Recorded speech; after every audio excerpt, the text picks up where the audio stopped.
भाई खेसारी पवन हर से मतलब लोग कह रहे हैं, लेकिन हमको बता देना चाहते हैं कि खेसारी लाल यादव के गाना आया है आज। और पावर स्टार पवन सिंह गाना है कल घड़ी पावर स्टार पवन सिंह का गाना है टीसीसी। इतना ब्लैक बस्टर गाना है, इतना ब्लैक बस्टर गाना है पावर स्टार पवन सिंह के मर्ची घड़ी गाना है। भाई साहब एक नंबर पर मेन पेज पर और म्यूजिक सेक्शन पर कमा के मतलब ठान के बैठे हैं पावर स्टार पवन सिंह सब लोग अटक है। तो वहीं खेसारी लाल यादव का गाना है ग्लोबल म्यूजिक सेक्शन से चिड़िया बाटे बलम जो कृष्णा विद्या दिल्ली के गाना का रिस्पॉन्स इतना घटिया खींचा जा रहा है।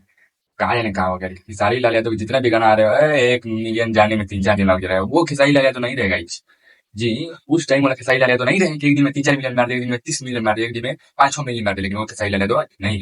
खेसारी लाल यादव का कहीं ना कहीं स्टार्डम पर फर्क पड़ा है ग्लोबल म्यूजिक इंस्ट्रक्शन एग्रीमेंट वाला। लेकिन एक किंतु परंतु हम आपको बताते रहते हैं कि जब पता नहीं क्या किया खेसारी लाल यादव के जितना भी गाना लेके आ रहे हैं खेसारी लाल यादव अदर मतलब चैनल से अदर कंपनी से खेसारी लाल यादव का गाना भी चाहिए नहीं चल रहा है। कहीं ना कहीं खेसारी लाल यादव के गाना को चलाने के लिए कहीं ना कहीं कंट्रोवर्सी करना पड़ेगा, तभी खेसारी लाल यादव का गाना चल पाएगा कि नहीं चल पाएगा। कहीं ना कहीं खेसारी लाल यादव क्या जाने और खेसारी लाल यादव क्या निर्णय करना चाहते हैं, क्या खेसारी लाल यादव फिर से कंट्रोवर्सी करना चाहते हैं कि नहीं करना चाहते हैं। लेकिन हम आपको बताना चाहते हैं कि जब पूर्णा फिल्म से गाना आता है भाई साहब तो बवाल गाना आता है और 3-4 दिन के अंदर गाना आने वाला है। लेकिन परंतु आपके पावर स्टोन सिंह करा रहे हैं, चारों तरफ काफिला उनका पावर स्टोन सिंह है। और खगड़ी और जंजा लेके दिलावा दिया रुमाल में वो भी गाना बज रहा लेवल पर।